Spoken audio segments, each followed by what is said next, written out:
Welcome to Inside the Battle, Volume 5. My name is Dustin Browder. I'm the Game Design Director on Lord of the Rings, The Battle for Middle-earth. And today we're going to talk about the new interface that we're putting into Lord of the Rings that will really give you some real extra edge over the enemy and let you control your troops in all new ways on the field of battle. This is Inside the Battle. So traditionally in RTS gaming, players have played the game primarily through a bottom bar at the very bottom of the screen. This is the interface the players have kind of become accustomed to using as they navigate their way through various battles, whether it be with tanks or with orcs or all kinds of creatures in real-time strategy games. And one of the things we've noticed with watching players play this over the years is this has really kind of become a hindrance to them in a lot of different ways. Players now are kind of routinely focusing down on this bottom bar. They're not looking at the screen, they're not watching the troops and seeing what they're doing, they're trying to play the game exclusively through this bottom bar. So one of the things we're trying to do with the interface is bring all of the elements that the player's going to want to click on as close together as possible so that he can easily move his mouse and click very quickly from one place to another without having to scroll way up to the top of the screen or way down to the bottom of the screen. Most players tend to keep their mouse towards the center of the screen. And this sort of allows them to move their troops and interact with their troops. So trying to get as many controls as we can to the center of the screen. And all of our interfaces sort of focus on this, trying to keep players' mouse movement to an absolute minimum.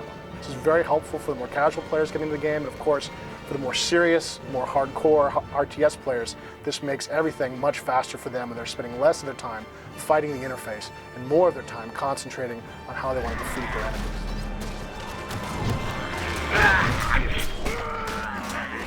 The idea for the Palantir comes out of that crystal ball that that Saruman uses and communicates with Sauron. So what we were trying to do was come up with something that was kind of evocative of that shape and that magic from the movie, but still worked for the game. The next challenge was where to put that, how to get away from the traditional command bar along the bottom of the screen. So that took some time. A longer challenge was coming up with the rest of the interface, what we call the shell. We went through a lot of different concepts, some of which were metalwork that tied back to the Palantir GUI. Some of them were other things like parchment, which is used a lot in the film and in the DVDs from the film. We looked at a lot of different themes like that for the interface and eventually arrived at what we have now.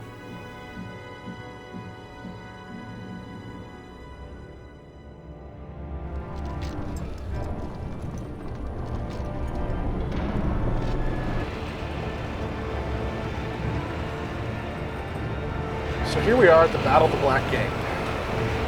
You see the hordes of orcs streaming out of the Black Gate to come attack our forces here, the forces of Gondor and Rohan, who are amassed out on the field of battle. You can see this Palantir is extremely small. It's much smaller than any interface, any RTS we've ever done before. The reason for this, of course, is you've got these very large armies that you're controlling, these big battles that you're fighting in all the time. You need as much space as humanly possible in order to see your troops and command your troops on the field of battle. We've got the resources here in the lower left-hand corner. This is how much resources the player has to build troops, to build new equipment, to build defenses for his castle. You've also got the number of command points the player currently has. This is how many troops I have on the battlefield right now. And the player can earn additional command points by conquering more territories in Middle-earth. I've also got the resource multiplier, which is a multiplier that affects all the resources the player gets. As I conquer more territories in the Battle for Middle-earth, I get more resource multiplier, which gives me additional resources to build more castles, to build more troops, to revive my heroes if they've fallen in battle, anything I want to use those resources for. To help the player navigate in the Battle for Middle-earth, one thing we've done is change the Palantir map. You can see we've got this battle map over here in the lower left-hand corner of the screen, and what this does is allow you to jump to any part of the battlefield you want to control your troops or control your armies. Now, we've had these in real-time strategy games for some time, of course, The difference in the Battle for Middle-earth is this battle map is no longer showing every little hill, every little bump, and every little tree on the map. And what this allows us to do is easily see our troops. So you can see I can easily see these Nazgul, these little red dots, as these Nazgul fly in towards my base, because I'm not distracted by all the little trees and all the little hills that don't really matter to my battle. Here we are in Lothlorien. You can see we've got our Fellowship here, running from Moria goblins that are chasing them. We've got a bunch of new interface elements to control our heroes in the Battle for Middle-earth. You can see that down here along the bottom, we have all of our heroes listed out. You can see what their current level is, and you can see how much health they currently have. I shall win. Must always be running. You can even select these heroes by clicking on them once, or if I'm very far from the hero, I can double-click on the hero, and it'll take me back to the hero immediately. This makes finding your heroes in large battles extremely easy. And of course, since there's often large numbers of troops in a battle, in the Battle for Middle-earth, it's very important to be able to find your heroes as quickly and as easily as possible. The buttons along the outside here are just about as close to the characters as we can possibly get them. So it's very easy to simply select a character, and with a very small amount of mouse movement, come over here and have that character use one of his special abilities. You can see Boromir here has just blown the Horn of Gondor.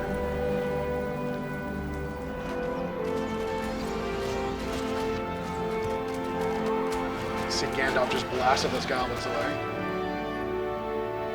Hearken to me. So one of sort of the motivating factors for us in designing a whole new interface was the realization that players were simply not going to be able to manage the huge amount of control and the huge amount of troops that they had without a better interface, without a more improved interface, without an interface that would really, really let them take control of all of the armies and all of the heroes and all of the magic.